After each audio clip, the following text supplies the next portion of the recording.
The driver pulled away from the curb, and Alice Jurgen followed the sedan with her eyes until it rounded the corner at the end of the block and disappeared from sight. She sighed in satisfaction and resumed her morning walk. It wasn't far to her place of work from here. Another 2 blocks and a left turn would place her directly outside Saldana City Hall. She made the rest of the trek in silence, her hands planted in her coat pockets and her collar turned up against the wind.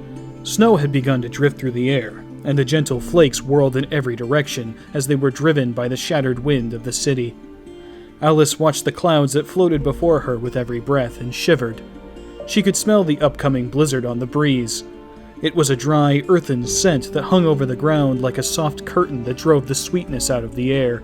It was a nostalgic feeling that conjured unbidden memories of evenings huddled indoors, of a childhood afternoon spent with her nose pressed against the window pane in anticipation of the upcoming days of sleds and snowmen. Christmas was coming soon, a date that hadn't aligned with Northern Lothan's winter season since she was a teenager, and she briefly felt the spirit of the holiday threatening to return. The thought swiftly evaporated as she turned the corner and caught sight of City Hall. The banner of Clan Wolf fluttered from the flagstaff in the rough wind, its whooshing and snapping like the cackling mockery of some fiendish creature. Alice continued to shudder, but not from the cold. The rage of seeing that accursed flag flying where the Free Republican banner should have been made her blood boil. Even 5 years on, the anger had not abated, and much like every morning since that dreaded first day, she ducked her head down, adopted a false smile, and threw herself into the lobby with as much enthusiasm as she could conjure. She stopped short, almost getting caught in the revolving door as she caught sight of the front desk. Nellie was working the lobby today, a young airheaded 19-year-old with a reputation for being easily distracted from her duties. She was indeed distracted today, but not by the usual idle gossip of the cleaning staff. Nellie stood at her post, red-faced and utterly transfixed by the speech of the man who was leaning against the desk. Alice's anger grew to rage. She instantly recognized the man for what he was. The perfectly sculpted shoulders, the unorthodox pattern of his hair, and the smug superiority in his expression marked him out as a member of the warrior caste, and Nellie looked as if she was about to swoon from his gaze alone. Her eyes distant and clouded, as if absent from the present and caught instead in some lurid fantasy. The very idea of it made Alice's skin crawl. Nellie was young, but she was old enough to remember what those animals had done. One of her brothers had evacuated to fight on other battlefields, his fate still unknown, and yet the girl looked as though she was about to pounce on the clanner. Alice cleared her throat. "Nellie," she said with mock patience, "how's the morning looking today?" Nellie didn't look away when she replied, but her eyes flickered slightly with visible annoyance. "It's fine, Alice. I got everything done. You can check it yourself if you want." "Alice," said the clanner. He turned away from Nellie and cast his eyes on Alice, who froze where she stood. She saw now what had captured the younger girl's attention.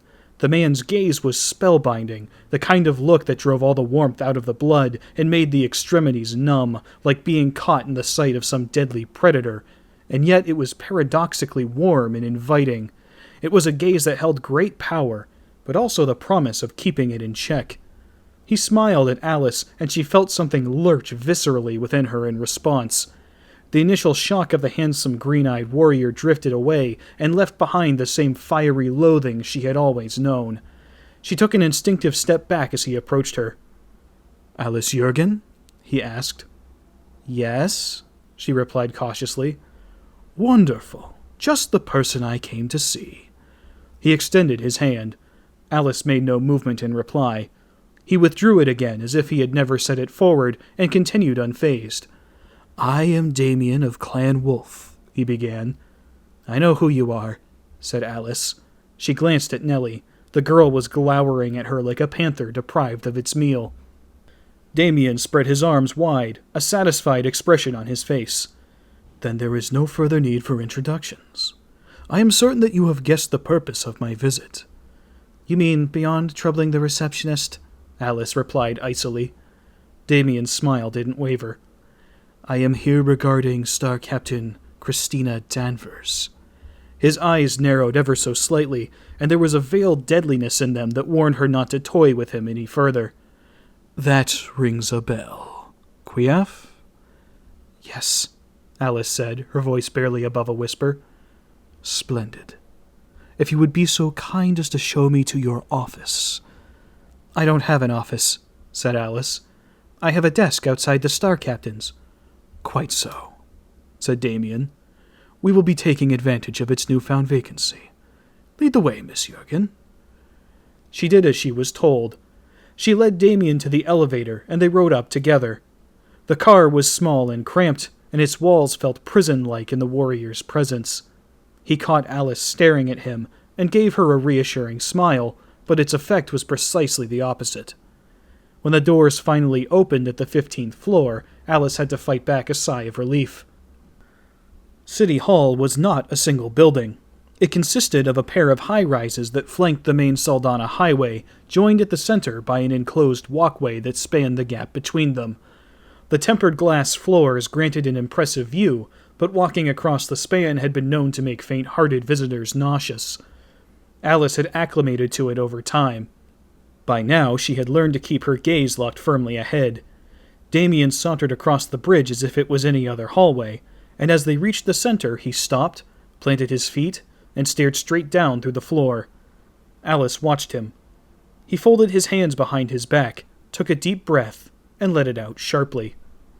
That river there, he said, pointing downward.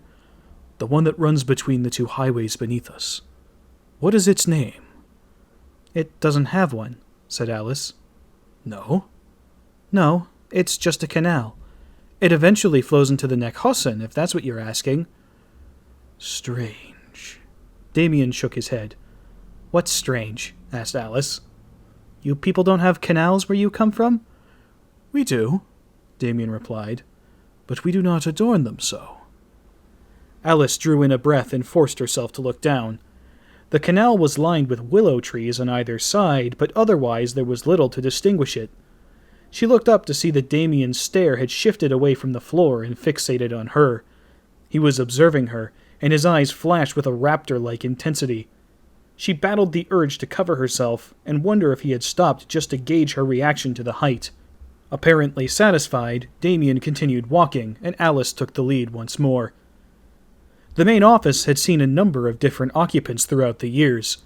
It had served as a center of Saldana's governance ever since the building's completion, and every mayor who had utilized it had left a mark of some kind or another.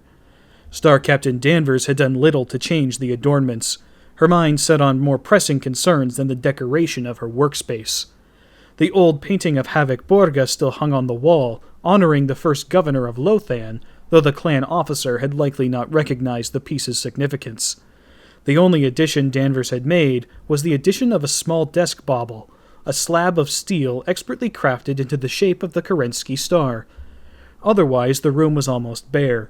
3 red walls and a run of windows behind the desk, which ran uninterrupted from the floor to the ceiling, providing a stunning view of the city's skyline.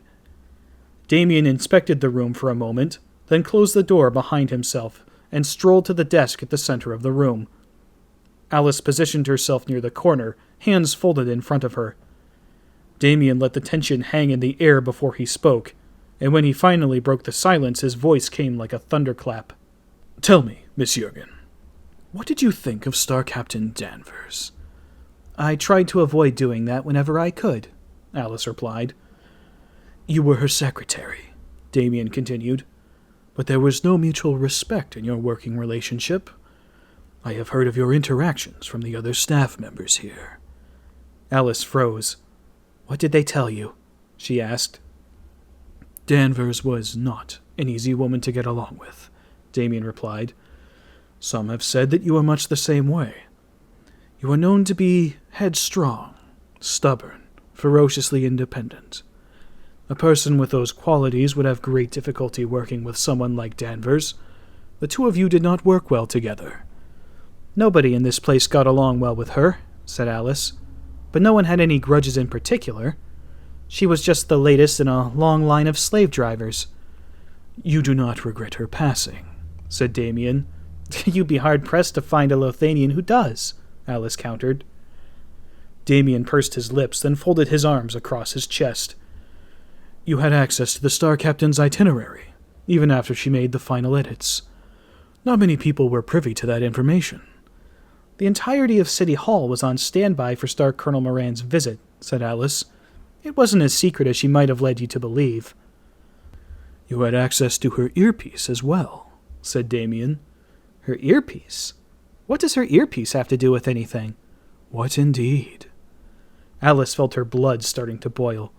You're talking in riddles, she said. Is there a point to this whole thing, or can I start my work for today? I have a lot to get done. Great deal of prep work needs to be done in order to transition to another boss. She placed her hands on her hips and scowled. Granted, at this point we're starting to get used to it.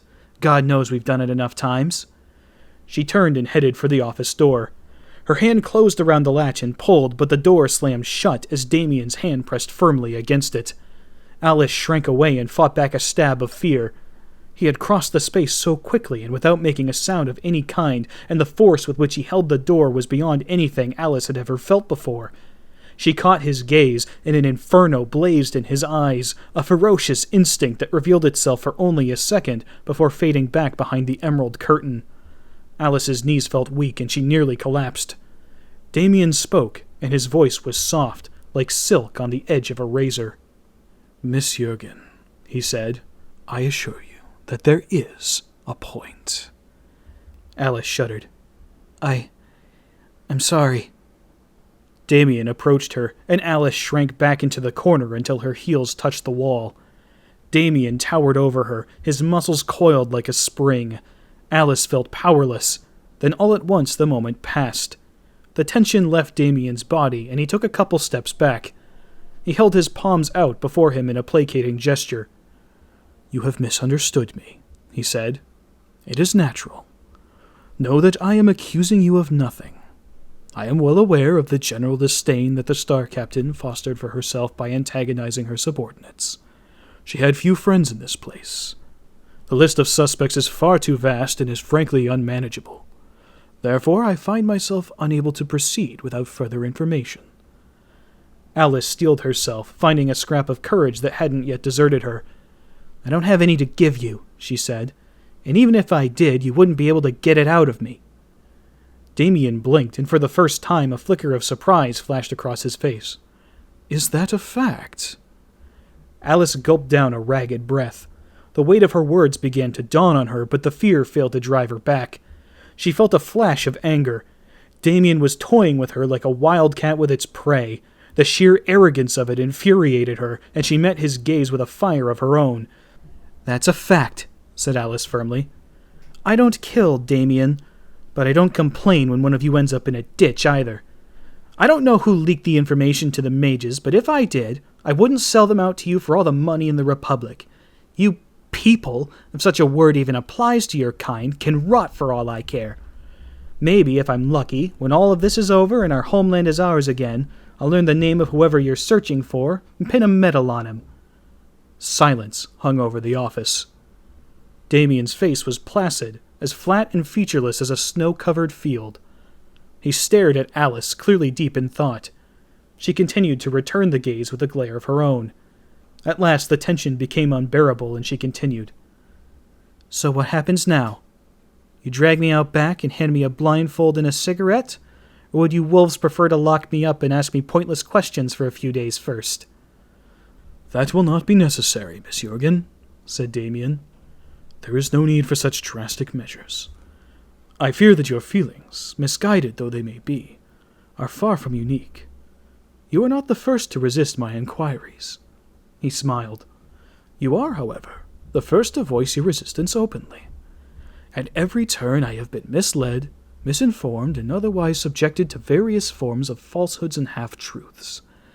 You may be needlessly vitriolic, but your acrimony has not obstructed me. Quite the opposite, in fact. I see before me the beginnings of a new perspective, new opportunities to investigate, and I must confess that I find your honesty refreshing. Something in the way he spoke the final word caused a shiver to run up Alice's spine. Then, she pressed, you may return to your duties, said Damien. Thank you for your time. Alice made her way to the door, barely able to believe what she had just heard. She froze with her hand on the door handle as Damien called after her. "One final thing. I am not likely to be on this planet much longer. Might I speak with you again before I am sent elsewhere?" Alice clutched the handle until her knuckles turned white. She couldn't think of anything she would want less than to spend another second in his presence. "Do I have a choice?" she growled in reply. "You warriors don't really ask permission for anything. If you need me again, you'll find me." With that, she rushed through the door and barely resisted the urge to sprint for the elevator.